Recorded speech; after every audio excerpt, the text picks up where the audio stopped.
Donc bonjour, merci d'être venu donc à ce dernier talk avant la keynote de fin. Donc on va parler du projet Euler.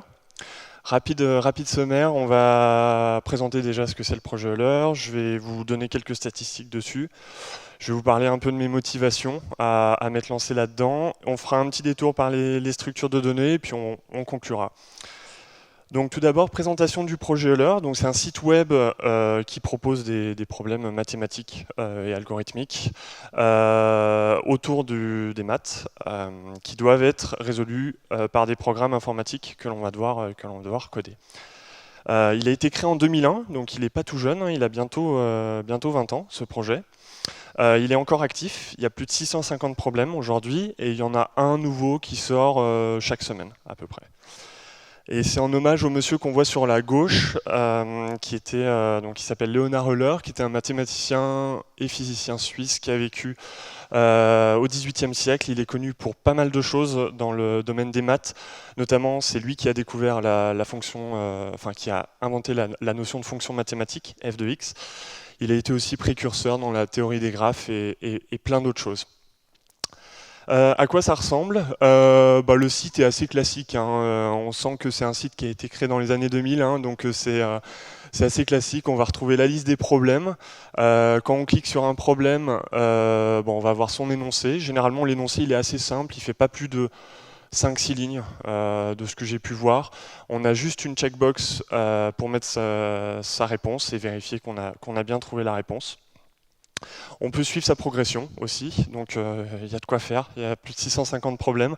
Les problèmes sont indépendants entre eux, donc on n'est pas, on peut, si on bloque sur un problème, on peut passer au suivant, ça ne va pas vous impacter.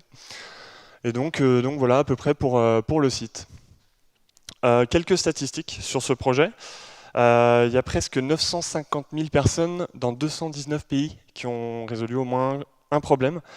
Donc ça en fait un coding challenge quand même qui est assez connu, assez répandu. Et sur ces 950 000 personnes, il y en a 110 000 qui ont au moins résolu 25 problèmes. Donc on peut voir que tout de suite le niveau augmente assez drastiquement, on perd pas mal de gens.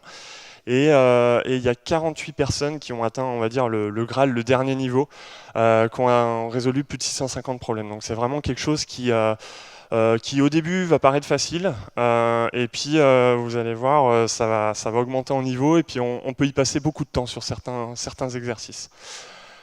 Au niveau des langages, on va retrouver les langages les plus communs, hein, dans ceux qui sont les plus utilisés, Python, C, C++, Java aussi.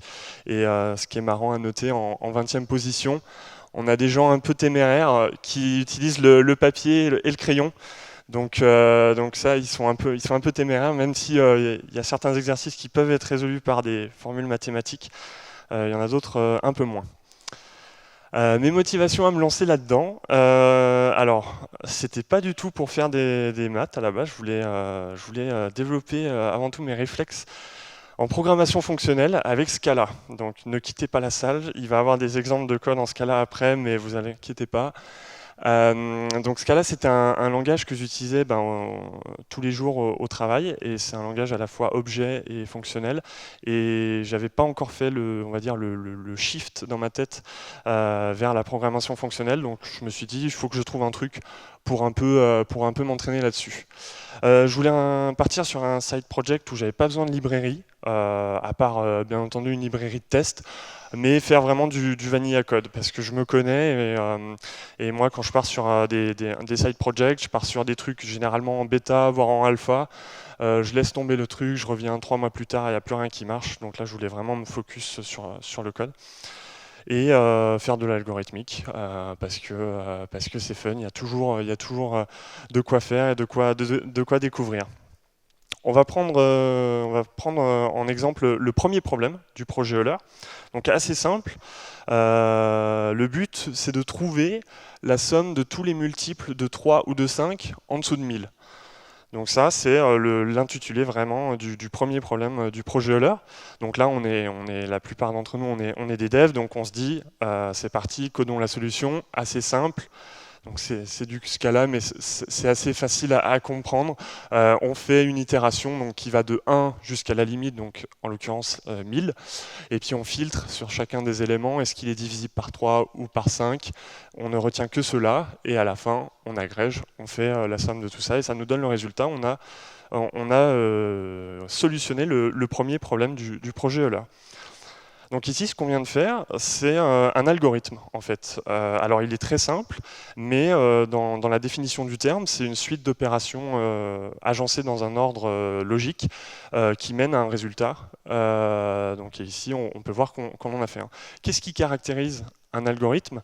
Ça va être sa performance. Et sa performance, pour la noter, depuis un certain temps maintenant, il y a une notation qui revient très souvent, c'est la notation de Landau, aussi appelée notation grand O, qui va évaluer en fait en fonction de l'entrée qu'on donne à notre algorithme, comment il va réagir en fait, comment est-ce qu'il va plus être ici donc ce qu'on va être dans des algorithmes quadratiques, exponentiels aussi vers la gauche, donc ils vont augmenter tout de suite en complexité dès lors que n va grandir, notre input.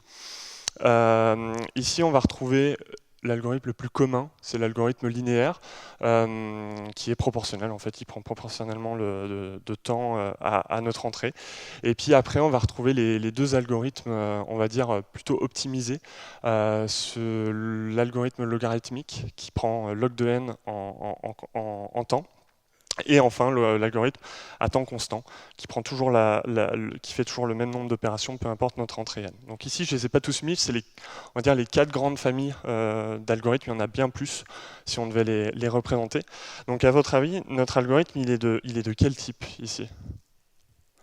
Il est linéaire parce qu'il dépend directement du paramètre limite. On fait autant d'itérations que limite est grand ici. Donc très bien. Est-ce que donc c'est un bon algorithme, hein, voilà, il est à complexité linéaire, mais vous allez voir, il fait très vite le taf. Est-ce qu'une solution plus optimale est possible? Pour ça, on va s'aider des maths et on va essayer de reformuler le problème, qui nous demande donc de trouver la somme des multiples de 3 et de 5 en dessous de 1000. Donc ça revient à faire 3 fois 1 plus 3 fois 2 plus 1 jusqu'à 3 fois 333, qui est le résultat de la division entre 999 et 3. Pareil pour 5.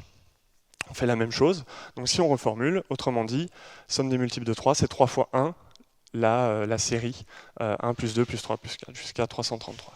Ici, ce qu'on a ici à droite, c'est une série arithmétique. Qu'est-ce qu'une série arithmétique? D'abord, par qui elle a été découverte? Elle a été découverte par un mathématicien qui s'appelle Karl Gross, qui était allemand. Il n'était pas encore mathématicien, il avait une dizaine d'années quand il a découvert ça. Il était à l'école et en fait, leur professeur en avait un peu marre de ses élèves, il leur a demandé à calculer la somme des chiffres de 1 à 100. Et il dit comme ça, il aura un peu de temps devant lui, le temps qu'il calcule ça. Et en fait, Karl Gross, en faisant ça, il a eu une idée un peu de génie, il a retourné la suite. Et au lieu de faire 1 plus 2 plus 3 plus 4 jusqu'à plus 100, il a retourné, donc il est parti de 100 et il est allé jusqu'à 1. Et en fait, sur sa feuille de papier, quand il a fait ça, il a vu que en additionnant chacun des termes, ça lui donnait toujours 101. Ça lui donnait 100 fois 101. Et donc 2 fois cette série, c'était égal à 100 fois 101. Donc pour retrouver la somme, il faut juste diviser par 2. Et en fait, il a découvert comme ça la formule des séries arithmétiques qui est applicable à n'importe quel n. Donc c'est n fois n plus 1 divisé par 2. Donc une fois qu'on a ça, une fois qu'on a reformulé le problème, on peut faire une solution avec les séries arithmétiques. Et ici, elle prendra en complexité de temps, elle sera constante. On fera toujours le même nombre d'opérations, peu importe notre paramètre limite ici. Donc on a notre fonction qui fait la somme donc, via les séries arithmétiques, celle qui a des limites, en prenant ici limite moins 1 divisé par x, et puis somme des multiples de 3 plus 5. Et avec cette méthode, par contre, il faut pas oublier d'enlever les multiples communs, les multiples de 15 qui sont des multiples communs.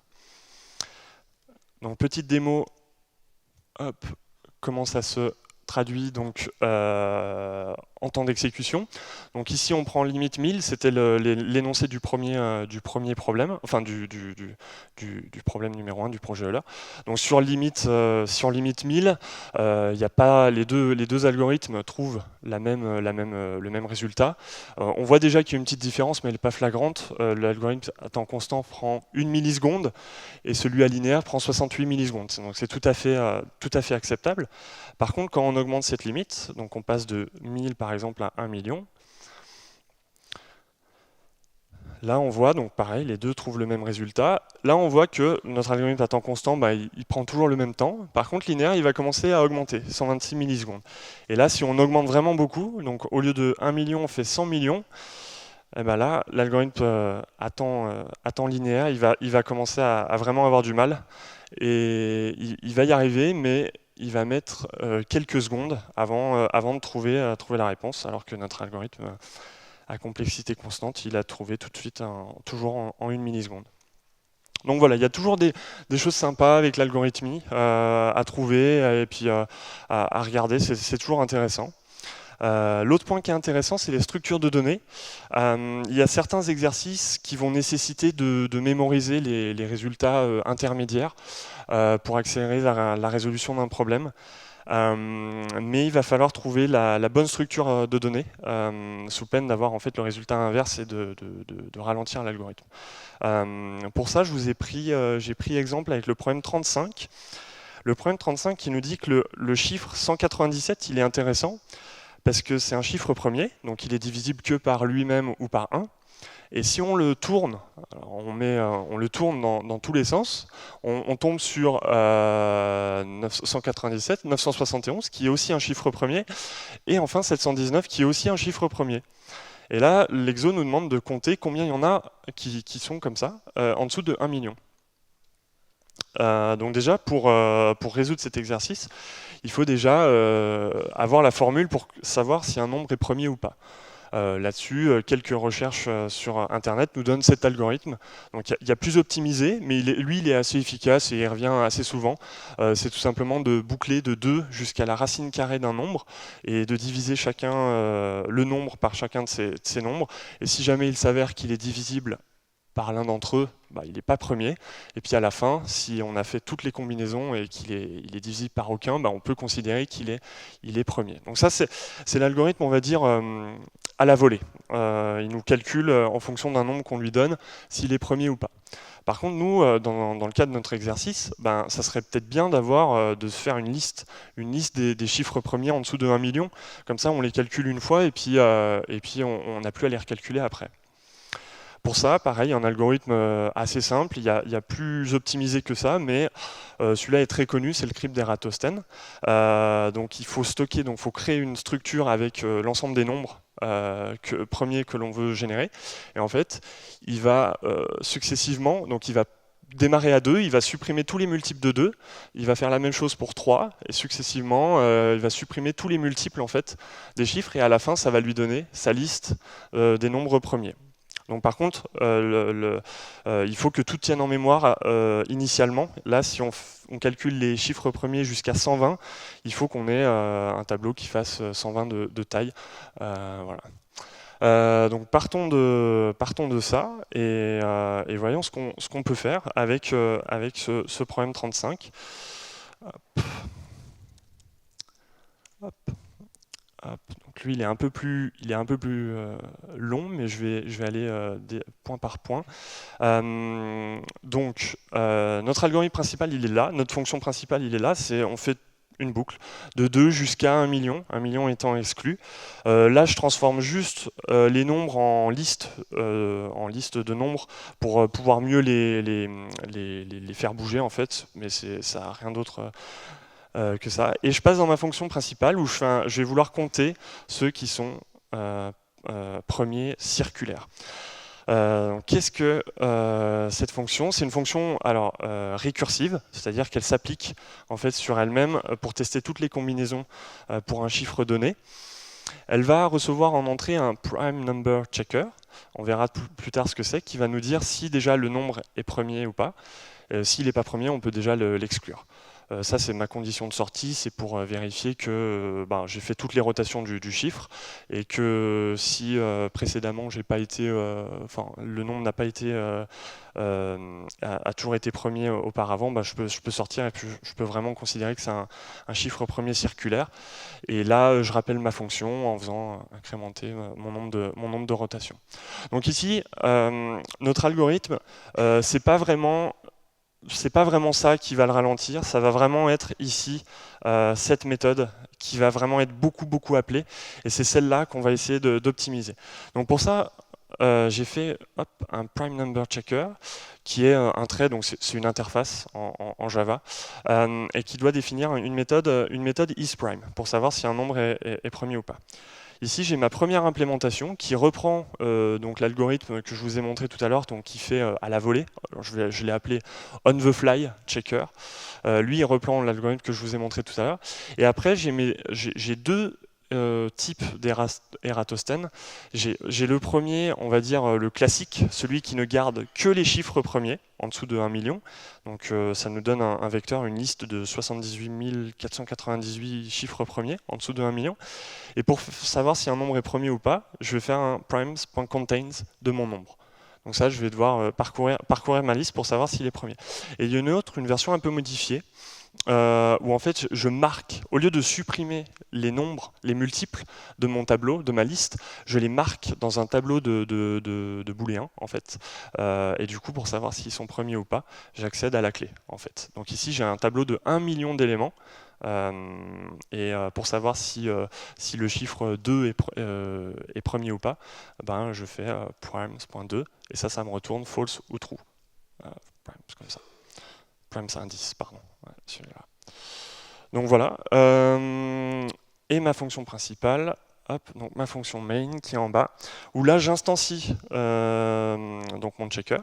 Donc je vais instancier coup par coup les trois que je vous ai montrés, et puis on va vraiment faire l'algorithme, on va appeler la fonction principale. Donc partons, c'est parti avec le on the fly, donc celui qui va recalculer à chaque fois pour chaque nombre s'il est premier ou pas. Et là, déjà le checker il met 0 millisecondes à s'instancier, hein, c'est juste instancier un objet Scala, donc comme une classe en Java, quoi. Et l'algo, on peut voir qu'il résout le problème en 2,2 secondes. Donc c'est plutôt pas mal en fait. On se dit que peut-être en fait on n'a même pas besoin de structure de données pour accélérer ça. Essayons maintenant avec notre première version de l'Eratosthène. Hop, je relance, hop, le problème. Et là, donc déjà ce qu'on constate, c'est qu'il met 345 millisecondes à calculer la liste des nombres premiers jusqu'à 1 million. Donc il prend déjà beaucoup de temps à instancier ça. Et là, malheureusement, il finit pas. Il n'y arrive pas. Et pourquoi il n'y arrive pas? Parce que le contains, en fait, il fait mal, en fait. Il fait mal ici. Contains, ça a beau être une opération, je crois, qui a complexité logarithmique, on fait un contain sur une liste de 78 000 éléments, et donc ça on le fait énormément de fois, et donc malheureusement c'est ce qui ralentit notre algorithme. Donc on a essayé une structure, malheureusement elle n'a pas marché, elle n'apporte pas satisfaction. Donc là je vais devoir arrêter le programme parce que malheureusement il va finir dans belle lurette. Et enfin, dernière implémentation avec mon Eratosthène un peu modifié, mon marqueur. Hop, on va voir ce que ça donne. Donc déjà, il met 78 millisecondes à s'instancier. Donc il s'instancie assez vite, il calcule parce que le tableau est fixe. Hein, je viens juste faire des updates, je ne vous ai pas montré le code qu'il y a derrière, mais il fait juste des updates des clés dans un même tableau. Il ne resize pas le tableau déjà. Et on peut voir qu'il il trouve le problème, donc il trouve le même résultat en 1 seconde, 4, en 1400 millisecondes. Donc il est bien plus rapide. Alors, pas beaucoup plus rapide, mais il est plus rapide que l'algorithme on the fly. Et pourquoi? Parce que accéder à une clé dans un tableau, peu importe la taille du tableau, qu'il fasse 100 de taille, 1000, 10 000 ou 1 million, c'est une complexité constante en fait. Donc il va toujours prendre le même temps pour accéder à une clé dans le tableau. Donc voilà ce qu'on pouvait dire des structures de données. Et on va conclure. Si vous avez une seule chose à retenir de ce talk, c'est sans doute celui-là. Le projet Euler, c'est sans doute l'un des meilleurs moyens d'apprendre un nouveau langage ou même développer vos réflexes de programmation. Moi, j'ai fait les 60 premiers problèmes et vraiment, au début, ça paraît facile et puis après, ça monte un peu en complexité, mais on gagne un peu une gymnastique mentale qui est assez sympa. Bon, ça combine plusieurs aspects pour rendre le challenge intéressant. C'est autour des maths, donc ça vous fait revoir certaines théories mathématiques, de la programmation, des algorithmes, des structures de données. Et enfin, il vous entraîne à quelque chose qui est difficile à acquérir, je trouve, en tout cas à apprendre, c'est l'intuition de la performance. On se dit tous, dans notre quotidien, je pense, on a tous une intuition différente de la performance. On se dit tous, là, on va mettre ça, on va mettre telle structure, ça va améliorer l'algorithme. Et puis en fait, au final, ça n'a pas les résultats escomptés. Donc il n'y a rien de mieux que de tester, dans l'IDE et de comprendre pourquoi on a ces résultats. Merci beaucoup.